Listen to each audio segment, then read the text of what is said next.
Malam di rumah sakit begitu tenang, hanya ada suara alat bantu pernapasan dan langkah kaki ringan dari perawat yang berjaga. Ling, seorang gadis berusia 21 tahun, duduk diam di kursi di lorong dekat kamar ibunya. Di bawah cahaya kuning redup dari lampu dinding, dia dengan penuh perhatian membaca buku kecil di tangannya, mencoba menahan kekhawatiran tentang penyakit ibunya. Dari kejauhan, suara batuk ringan bergema, membuatnya mendongak. Dia melihat ke arah kamar pasien di seberangnya. Melalui pintu kaca, Lin melihat seorang lelaki tua terbaring di sana. Tubuhnya kurus tetapi tetap memancarkan aura berwibawa.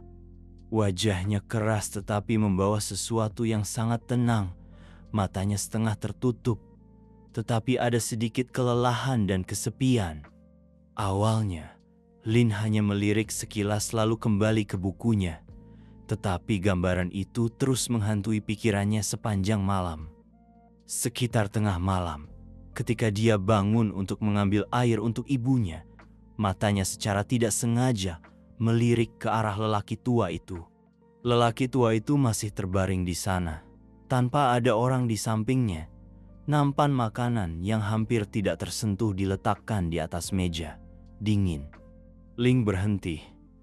Dalam ruang yang sunyi itu, kesepian lelaki tua itu tampak lebih jelas dari sebelumnya. Dia memutuskan untuk mendekat, mengetuk pintu dengan lembut. "Permisi, Pak," Ling berkata dengan lembut.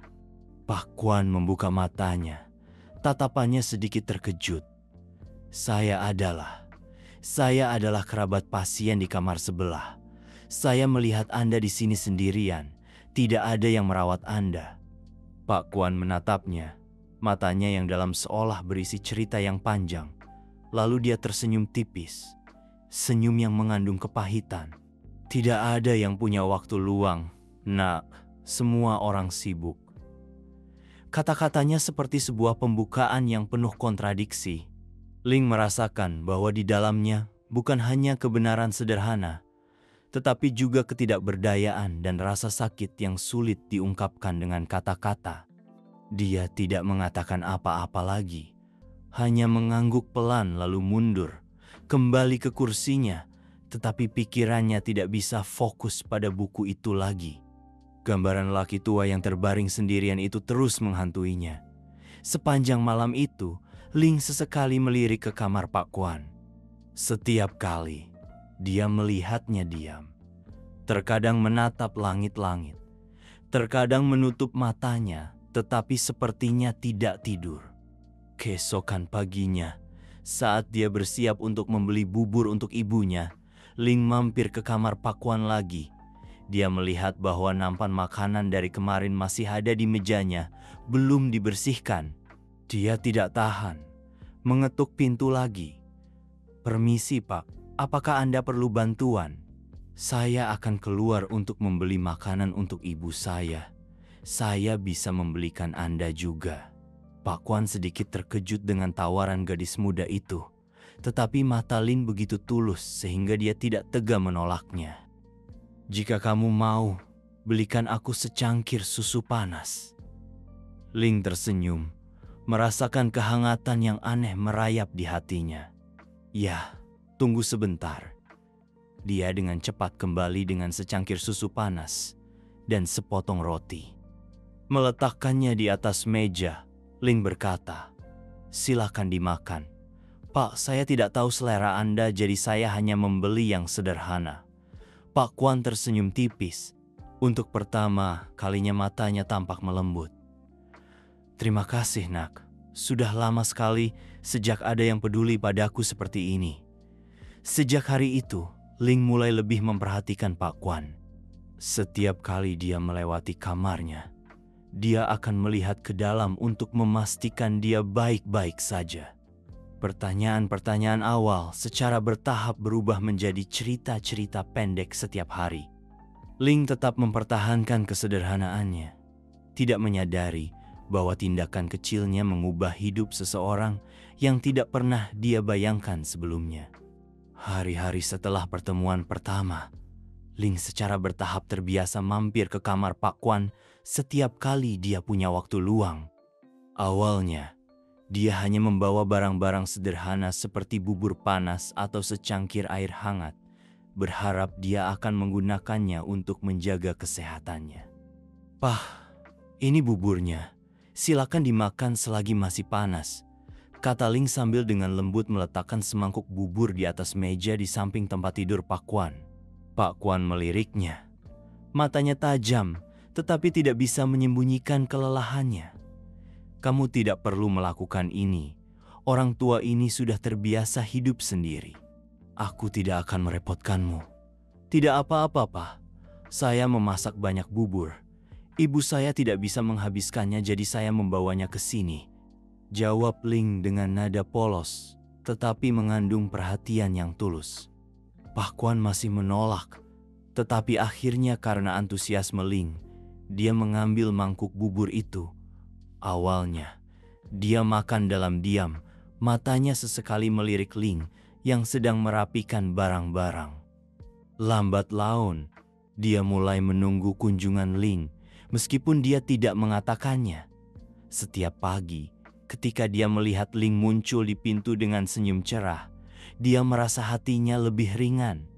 Suatu hari, setelah Pak Kwan selesai makan semangkuk bubur yang dibawa Ling, dia ragu-ragu untuk berbicara. "Kamu sangat baik. Jarang ada orang yang masih memikirkan orang asing sepertiku." Ling sedikit bingung, tetapi kemudian tersenyum. "Bapak mengatakan itu, tetapi menurut saya, semua orang membutuhkan sedikit perhatian, bukan? Lagi pula, saya melihat Anda di sini sendirian. Saya tidak bisa mengabaikannya." Hari itu, percakapan mereka berlangsung lebih lama dari biasanya. Ling duduk di kursi di samping tempat tidurnya, menceritakan tentang keluarganya. "Saya kehilangan ayah saya ketika saya berusia 10 tahun. Ibu saya harus melakukan banyak pekerjaan untuk membesarkan saya dan menyekolahkan saya.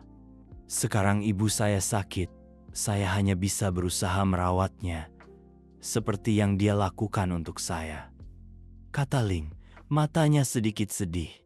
Pak Kwan terdiam sejenak, lalu berkata dengan lembut, "Kamu hidup dengan sangat baik. Dulu saya memiliki segalanya, tetapi terkadang kerabat bisa lebih jauh daripada orang asing." Ling sedikit terkejut mendengar pengakuan Pak Kwan. "Mengapa Anda mengatakan itu? Keluarga mana yang tidak memiliki perselisihan, tetapi kerabat selalu menjadi tempat untuk bersandar?" Pak Kwan menggelengkan kepalanya. Senyum sedih terlihat jelas di wajahnya. "Tidak selalu seperti itu, Nah. Ketika orang terlalu sibuk dengan kehidupan mereka sendiri, hubungan keluarga terkadang hanya tinggal nama." Kata-kata Pak Kwan membuat Ling merasa sedih untuknya. Dia tidak bertanya lebih lanjut, hanya duduk diam mendengarkan, memberinya kesempatan untuk mencurahkan isi hatinya. Hari-hari berikutnya, hubungan antara Ling dan Pak Kwan menjadi lebih dekat. Mereka tidak hanya bertukar cerita kecil, tetapi juga berbagi pemikiran mendalam tentang kehidupan. Ling mengetahui bahwa Pak Kwan adalah orang yang berpengetahuan luas dan berpengalaman, tetapi di balik penampilannya yang dingin terdapat hati yang kesepian. Adapun Pak Kwan, dia mulai merasakan kehangatan yang sudah lama tidak dia alami. Setiap kali Ling muncul, ruangan yang semula dingin itu tiba-tiba menjadi cerah. Kehadirannya seolah menjadi api kecil yang membantunya merasa tidak ditinggalkan.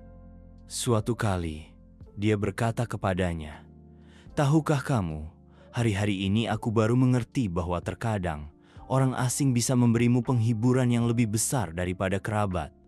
Ling tersenyum, menjawab, "Saya hanya melakukan apa yang saya anggap benar. Dan Anda bukan orang asing, bukan. Anda sekarang adalah teman saya."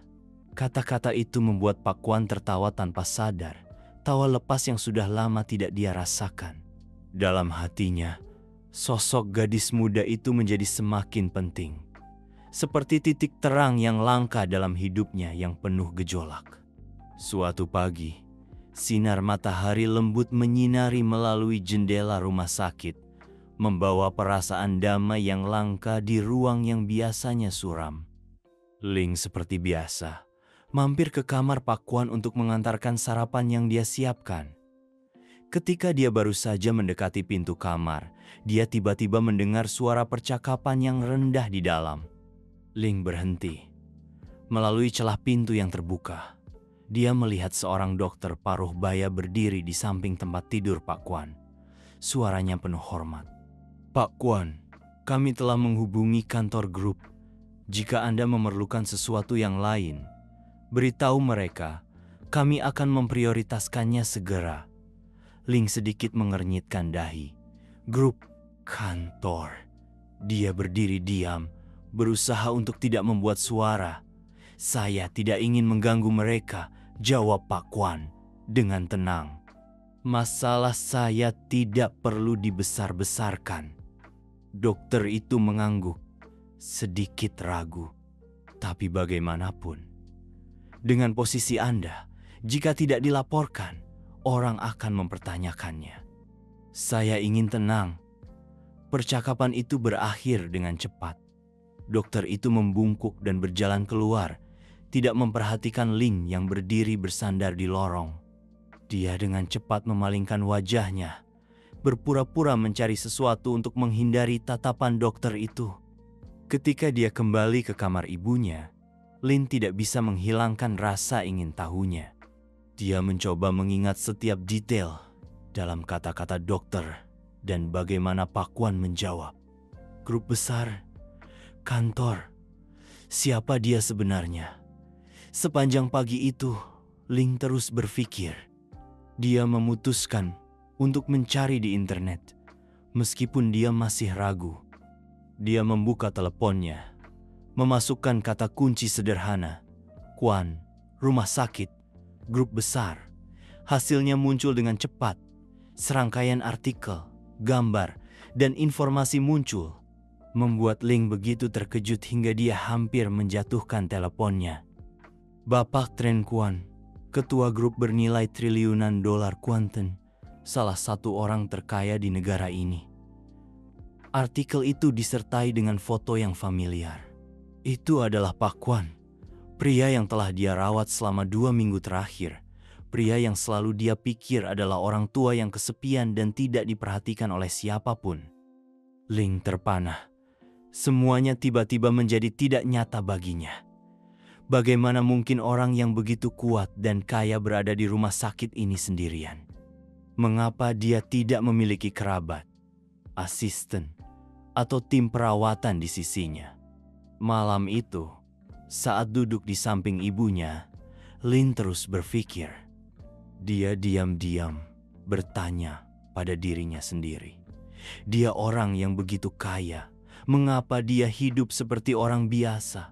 Mengapa dia menyembunyikan identitasnya?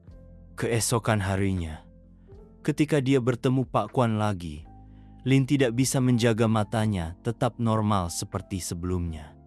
Meskipun dia berusaha menyembunyikan keterkejutannya, Pak Kwan sepertinya menyadari sesuatu. "Ada apa denganmu? Kamu terlihat berbeda hari ini," tanyanya. Suaranya yang dalam dan hangat seperti biasa. Ling dengan cepat menggelengkan kepalanya. Tidak apa-apa, Pak. Saya hanya sedikit lelah karena saya begadang semalam."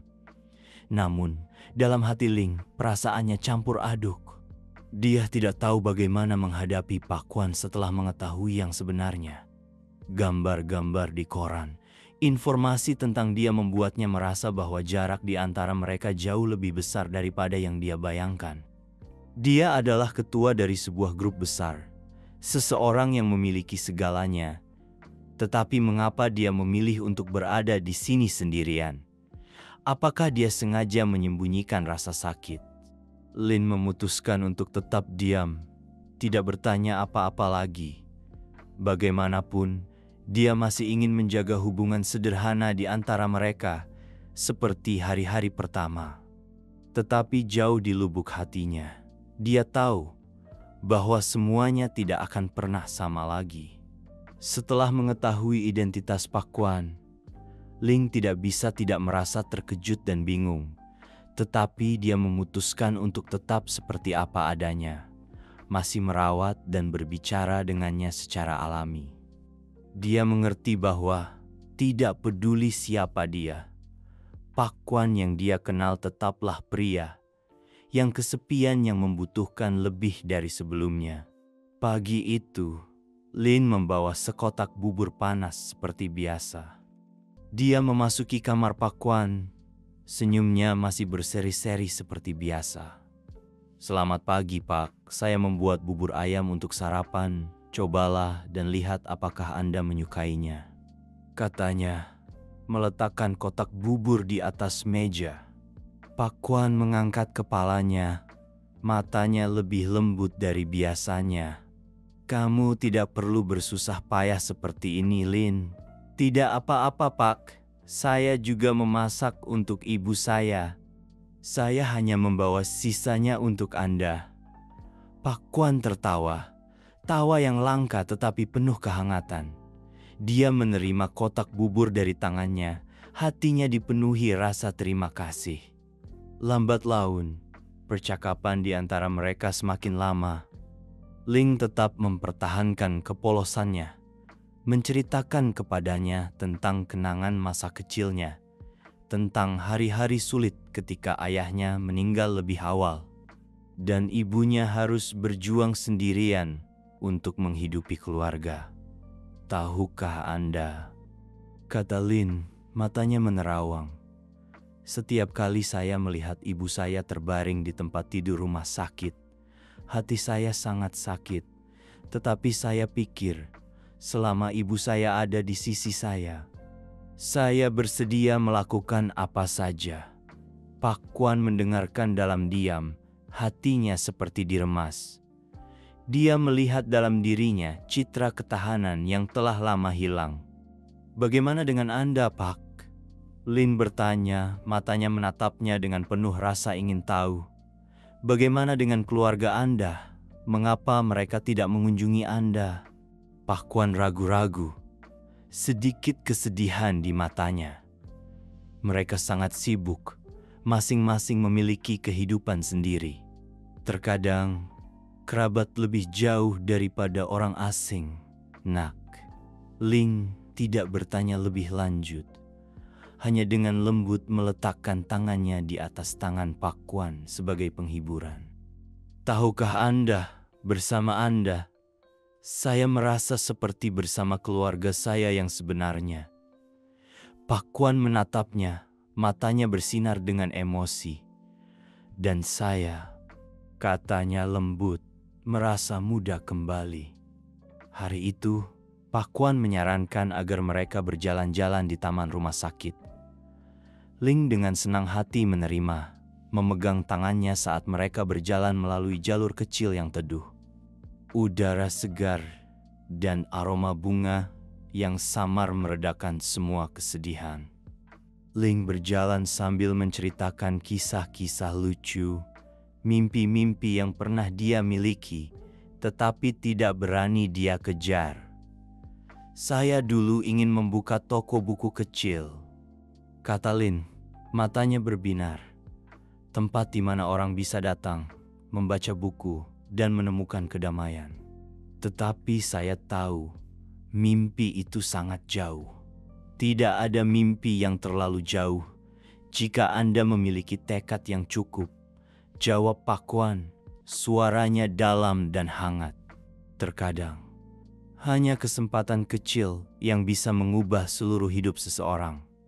Mereka terus berjalan, seolah-olah mereka lupa waktu.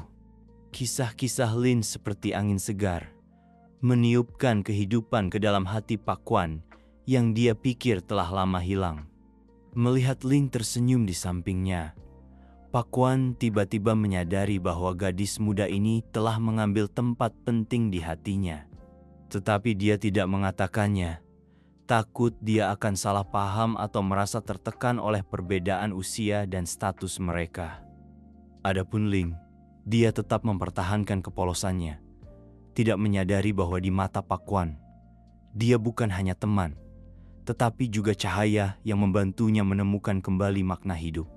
Sore itu, rumah sakit menjadi lebih ramai dari biasanya.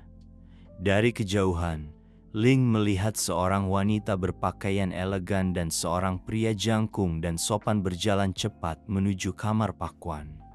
Dia sedikit terkejut ketika dia mendengar suara mereka bergema dengan marah.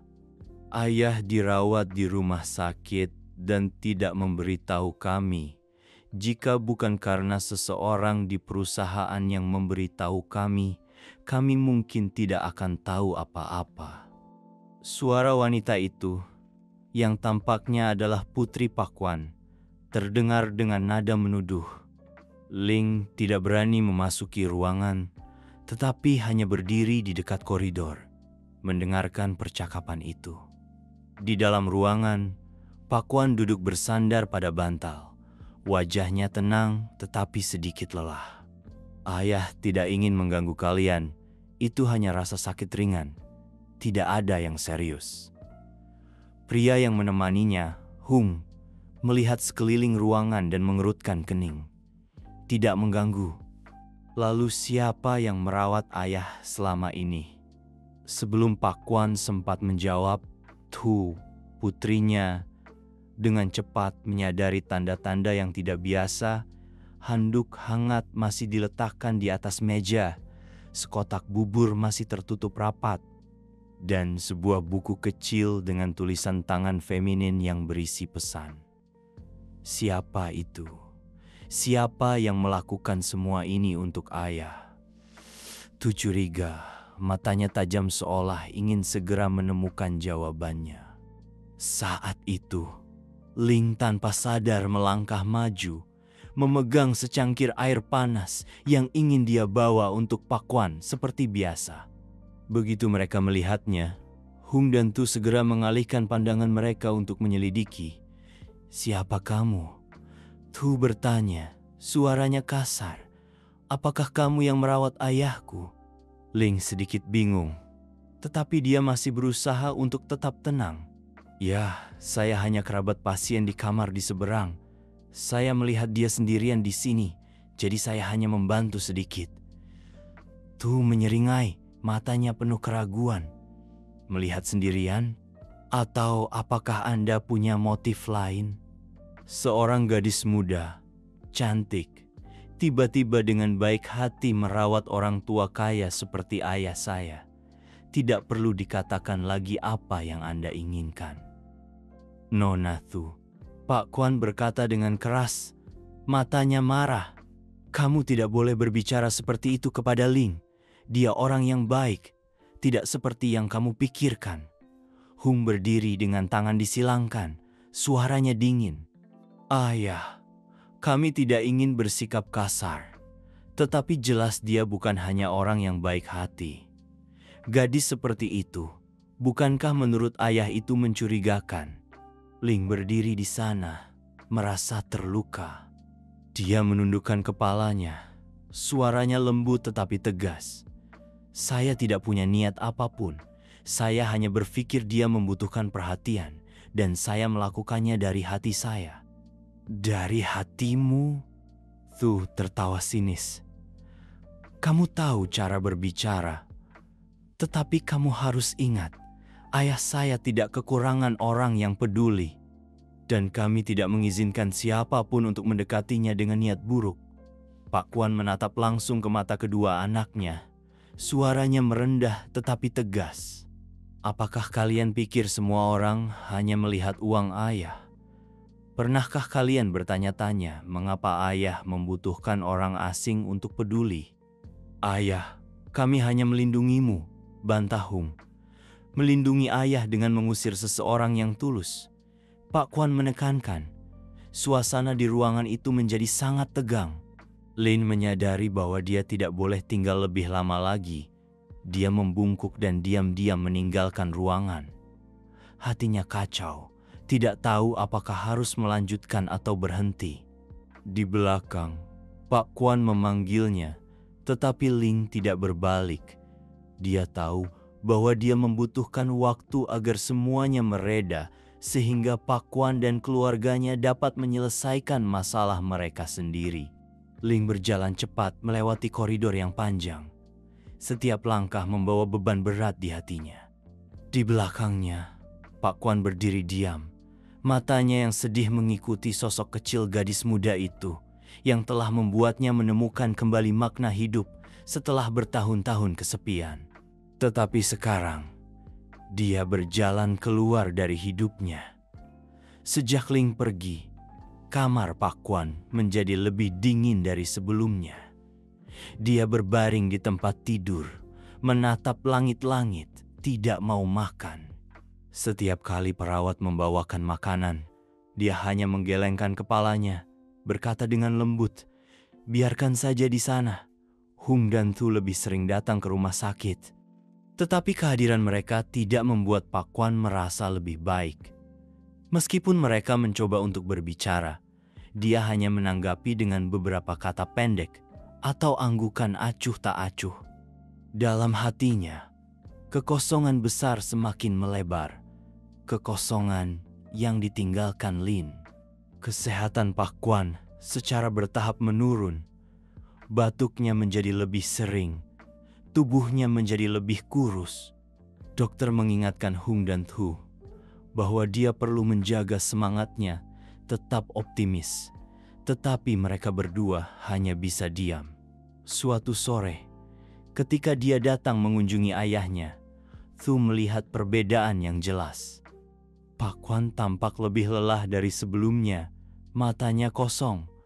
Ayah harus makan sesuatu," kata Tu. Suaranya mendesak.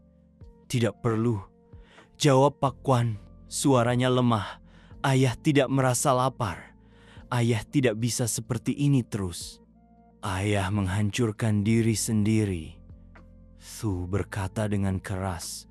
Tetapi kemudian dia tiba-tiba berhenti. Dia menyadari bahwa kata-kata tuduhan tidak lagi berhasil. Hung masuk, melihat ayahnya dalam kondisi ini, juga tidak bisa tidak khawatir. "Tuh," pikirnya, "Lin membuat ayah lebih bahagia daripada yang kita kira. Kita salah." Tu terdiam, matanya perlahan melembut. Dia tidak mau mengakuinya. Tetapi jelas bahwa ketidakhadiran Ling telah sangat mempengaruhi ayahnya. Sore berikutnya, ketika Hung dan Tu belum datang, Pak Kwan tiba-tiba pingsan ketika dia mencoba untuk bangun dan pergi keluar. Suara itu membuat perawat bergegas masuk, memanggil dokter. Mereka menemukan telepon di mejanya, di mana hanya ada satu nomor telepon yang disimpan di kontak darurat, nomor Lin. "Kami tidak dapat menghubungi anak-anaknya saat ini, tetapi nomor ini tampaknya penting," kata dokter itu kepada perawat. Telepon dengan cepat terhubung. Ling menerima telepon itu saat dia di rumah. Mendengar bahwa Pak Kwan pingsan, hatinya seperti diremas. Tanpa ragu-ragu, dia segera pergi ke rumah sakit. Ketika Ling memasuki kamar rumah sakit, pemandangan itu membuatnya sedih. Pak Kwan terbaring tak bergerak di tempat tidur. Wajahnya pucat, napasnya pendek dan berat. "Pa," Ling memanggil dengan lembut, suaranya bergetar. Mendengar suara yang dikenalnya, Pak Kwan membuka matanya, tersenyum tipis dengan susah payah. "Lin, kamu datang. Mengapa Anda membiarkan diri Anda menjadi seperti ini? Saya sudah menyuruh Anda untuk menjaga kesehatan Anda," kata Lin. Air matanya berlinang. Sejak hari itu, Lin tinggal di rumah sakit untuk merawat Pak Kwan. Dia tidak peduli dengan tatapan menyelidik atau sikap orang-orang di sekitarnya. Dia merawatnya dengan penuh perhatian seperti sebelumnya. Setiap kali makan, setiap pil disiapkan dengan hati-hati olehnya. Hung dan Tu menyaksikan semuanya. Mereka tidak dapat menyangkal bahwa Ling benar-benar peduli pada ayah mereka, bukan karena uang atau ketenaran. Suatu kali, Hung memasuki ruangan ketika Ling sedang menyekat tangan Pak Kwan. Dia berdiri diam menatapnya untuk waktu yang lama sebelum berbicara. "Nona Ling, saya minta maaf atas apa yang terjadi. Kami salah telah mencurigai Anda." Ling menatapnya, matanya terkejut. "Tuan Hung, saya hanya ingin dia sehat. Saya tidak menyalahkan siapapun." Tu juga masuk, mengangguk pelan. "Terima kasih, Lin. Ayah saya telah banyak berubah sejak Anda berada di sisinya." Lambat laun, Hung dan Tu menyadari bahwa kehadiran Ling tidak hanya membawa sukacita bagi ayah mereka, tetapi juga membantu keluarga mereka menjadi lebih dekat. Keduanya secara bertahap menerima bahwa Ling benar-benar penting bagi Pak Kwan. Bukan karena status atau kekayaan, tetapi karena dia membawa kebahagiaan yang tidak bisa mereka bawa. Dalam cahaya redup sore itu, Lin duduk di samping tempat tidur, memegang erat tangan Pak Kwan. Mata Pak Kwan melembut, menatapnya seolah-olah dia telah menemukan kembali makna hidup. Badai tampaknya mereda, dan sinar harapan mulai muncul. Hari-hari berikutnya, suasana di keluarga Pak Kwan perlahan berubah. Hung dan Tu, setelah mengamati Lin merawat ayah mereka, menyadari bahwa gadis muda itu tidak memiliki motif tersembunyi seperti yang mereka duga sebelumnya. Ling merawat Pak Kwan dengan sepenuh hati, tanpa meminta imbalan apapun. Suatu pagi, Tu datang menemui Ling di taman kecil rumah sakit. Dia mengenakan gaun sederhana. Matanya tidak lagi menunjukkan kecurigaan seperti sebelumnya. "Nona Lin," Thu memanggil, suaranya tulus. Ling berbalik, sedikit terkejut. "Ya, ada apa?" Thu ragu-ragu sejenak, lalu menundukkan kepalanya. "Saya minta maaf, kami salah. Saya salah sangka tentang Anda, dan saya menyesal atas apa yang telah saya lakukan." Ling sedikit terkejut, tetapi senyum lembut segera muncul di bibirnya. "Anda tidak perlu meminta maaf, saya mengerti." Tu menatap Ling, hatinya dipenuhi dengan kekaguman. "Jika Anda benar-benar membawa kebahagiaan bagi ayah saya, maka kami akan menerimanya. Yang terpenting adalah dia bahagia." Sore itu, seluruh keluarga Pak Kwan berkumpul di kamarnya. Hung dan Tu, untuk pertama kalinya dalam beberapa tahun, secara aktif mendengarkan perasaan ayah mereka. "Ayah," kata Hung, suaranya penuh ketulusan, "kami hanya ingin ayah bahagia. Jika Ling adalah orang yang membuat ayah menemukan kembali kegembiraan, maka kami akan mendukungnya." Pak Kwan menatap kedua anaknya, matanya bersinar dengan emosi. Setelah bertahun-tahun, dia akhirnya merasakan pemahaman dari keluarganya. Seminggu kemudian, ketika kesehatan Pak Kwan lebih stabil, dia memutuskan untuk mengadakan pesta keluarga kecil. Malam itu, cahaya hangat menyelimuti ruangan, menghadirkan suasana yang akrab. Ling mengenakan gaun putih bersih, bergandengan tangan dengan Pak Kwan. Wajahnya berseri-seri dengan kebahagiaan. Gambar terakhir adalah seluruh keluarga berkumpul bersama. Mata mereka dipenuhi dengan cinta dan pengertian. Ling dan Pak Kwan berpegangan tangan, tersenyum di bawah matahari terbenam, memulai babak baru dalam hidup mereka, di mana cinta dan empati mengatasi semua rintangan. Kisah yang baru saja kita alami adalah bukti kekuatan cinta dan pengertian. Terlepas dari perbedaan latar belakang, usia, atau keadaan, selama perasaan itu tulus, semua rintangan dapat diatasi. Cinta bukan hanya emosi antara dua orang, tetapi juga berbagi, empati, dan pengorbanan untuk membawa kebahagiaan bagi orang yang dicintai. Jika cerita ini menyentuh hati Anda, dukung kami dengan berlangganan saluran Moon Sangmi. Ini adalah tempat untuk menyebarkan kisah-kisah inspiratif, membantu Anda menemukan keyakinan dan harapan dalam hidup. Mari kita bangun komunitas yang menyebarkan kepositifan dan cinta. Jangan lupa untuk menyukai, membagikan video, dan meninggalkan komentar agar kami tahu apa yang Anda pikirkan. Terima kasih telah menemani Ngun Sang Mi, tempat untuk menyalakan api yang hangat di setiap jiwa.